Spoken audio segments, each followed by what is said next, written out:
I've not done very many responses to people's questions recently, so here's one to Peter McCallum 5727.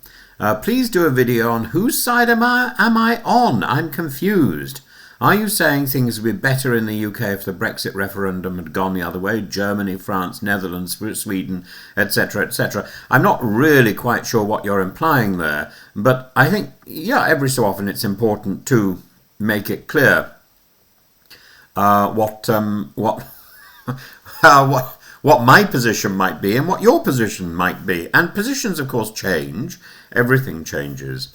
That's the nature of life. You can't step in the same river twice, as Pocahontas said at the beginning of the Disney film, but in fact she was quoting Heraclitus. If the question is whether life would be better had the UK remained in 2026 in the European Union, the cleanest economic answer is yes. The UK's own fiscal watchdog still assumes a long-run GDP level about 4% smaller than it would have been inside the EU. That estimate has survived successive forecast rounds and is reiterated in the OBR's 2025 materials. The Bank of England governor echoed the same diagnosis this weekend. Even with zero tariffs, extra frictions, depressed trade and productivity for the foreseeable future, adaptation is real, but it does not fully close the gap. On trade, the data are consistent.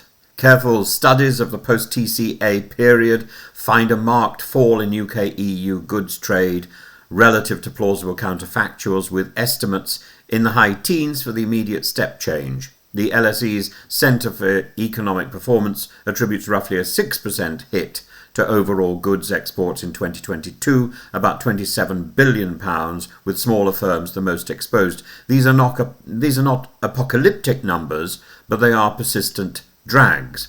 Now, of course, I put my hand on my heart and say I voted Remain. I never wanted to leave the European Union. I am a European at heart. I joined UKIP to see whether or not UKIP was A, realistic, and B, racist. I found that it was not terribly realistic at the time, and that it was definitely there were racist tendencies, but in the top, in the higher echelons.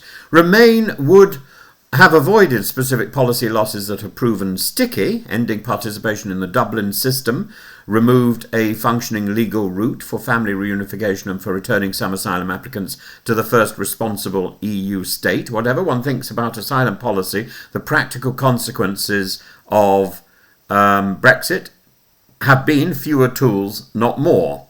And that's partly the result, not so much of the Brexit vote, but of the absurdity of the people tasked with negotiating Brexit when it came down to the fine details. Lord Frost, who couldn't be bothered to read the small print about his own peerage and actually thought that he could renounce his peerage and stand in the House of Commons. He couldn't, he won't. But for somebody who doesn't read the small print about his own job, to expect him to have read the small print about Brexit, about the jobs in our country, well, I suppose we shouldn't have expected so much of a twit. But twit he is. And twits are the people who trusted him to get the job done, because he wasn't up to that job, as he's demonstrated again and again. So the question was, you didn't ask for a romanticised Remain alone. You asked a far more interesting question. Could a competent Brexit have done materially better than the one we got? Or did you ask that, or am I asking that? I think I'm asking that. But I think yes, within limits, and Northern Ireland plus asylum cooperation are the two best illustrations. A competent Brexit, a Brexit negotiated by somebody other than Lord Frost, might have actually sorted things out. I don't think it was likely, but it was possible. First, Northern Ireland, the core problem was always the trilemma: no hard border on the island, full UK regulatory freedom, and no checks between Great Britain and Northern Ireland. You can pick two. Lord Frost's design opted for a thin EU-UK deal with full UK regulatory autonomy, which implied checks in the Irish Sea.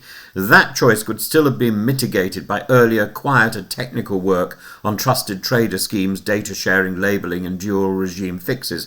In the end, a successor government with Chris Heaton-Harris had to negotiate the Windsor framework to create green and red lanes for goods, reduce routine checks, the goods staying in in Northern Ireland and relying more on real-time data and labelling. This is precisely the sort of pragmatic engineering that could have been baked in from day one and demonstrates how stupid and utterly incompetent Lord Frost absolutely was, and the people who were working with Lord Frost were. It's not a one-man band of incompetence. It was a one-man band, a one-man conductor of a band of utter incapacity.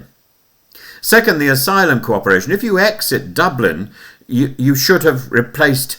You should have had a replacement set of bilateral returns and family reunion channels ready to go on the 1st of January 2021. Again, an oversight by a band of twits. The UK left without such machinery in place. The outcome has been predictable. Returns are difficult and contested. The numbers of people coming over in small boats is astronomically large, while legal and administrative backlogs mount because of Theresa May's earlier hostile environment.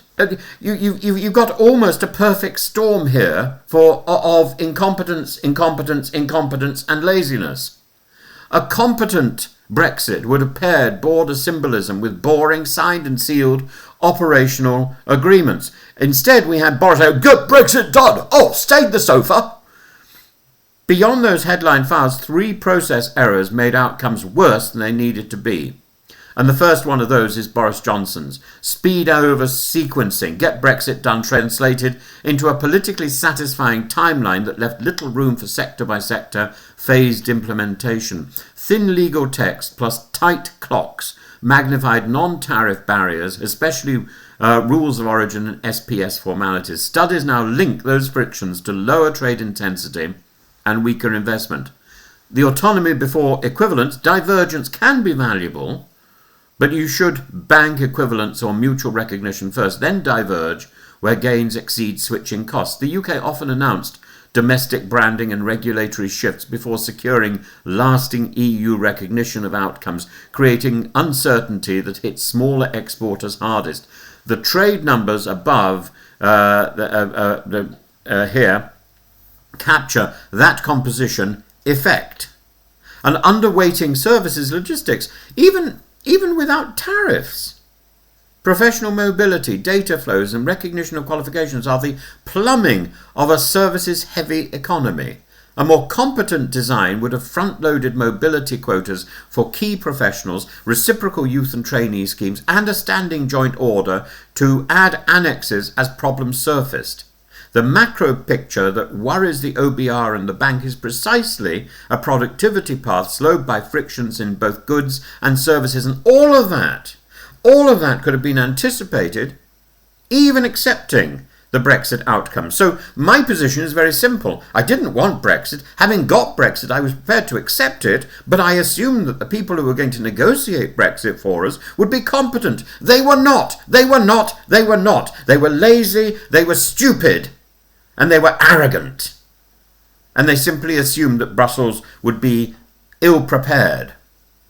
So all of this might have closed the Remain gap. Probably not. The OBR's 4% long-run hit reflects deeper truths about market size and regulatory certainty. But a careful Brexit could have narrowed the gap meaningfully by stabilising the Northern Ireland problem from the start, cutting paperwork at source through shared data, landing SPS and mobility side agreements early, replacing Dublin with workable returns accords, and that would not have made Brexit a growth policy, but it could have turned a structural headwind into a lighter breeze.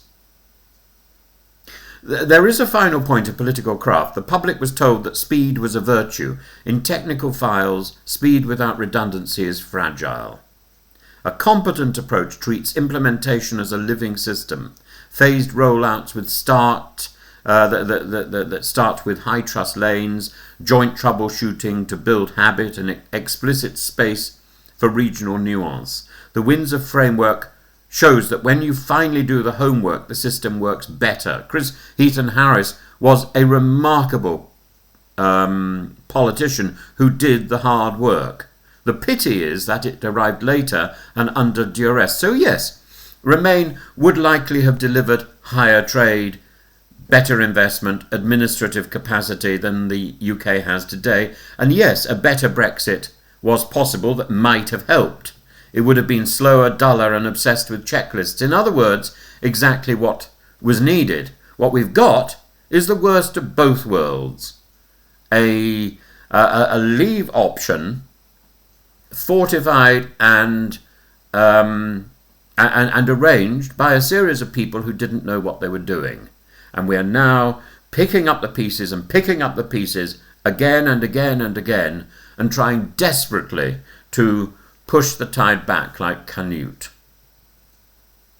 And the squalid individuals, like the people who own second-rate hotels, are busy making an absolute fortune out of the stupidity of Home Office incompetence. The people like Priti Patel and Suella Braverman, Jenrick, and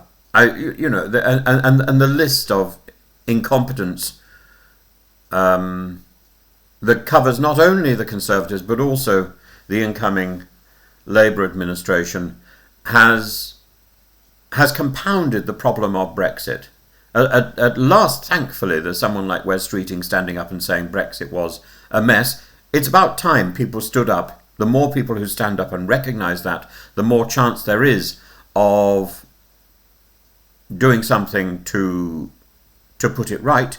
Returning to Europe, I don't think, is an immediate option.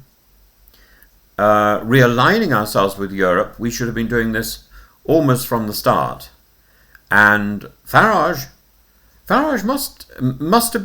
should have been involved from the very beginning. If Farage was so keen on Brexit, he must have known how to do it properly.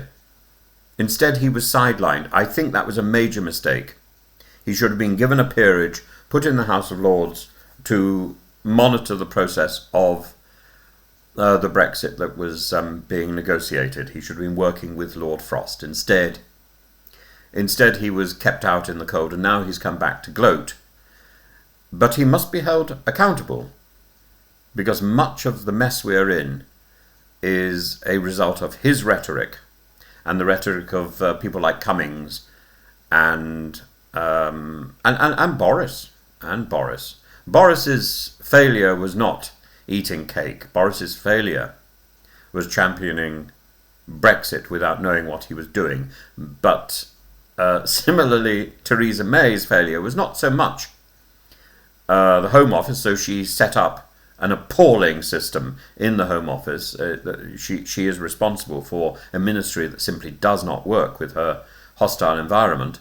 But her real error, again like Boris, is championing a Brexit, starting a Brexit, which she didn't understand. And it's this amateur incompetence which has dogged Brexit, with very few people of quality and sound mind who have done anything to try to salvage any good out of a situation which admittedly didn't have much to offer. Chris Heaton Harris stands head and shoulders over everybody else.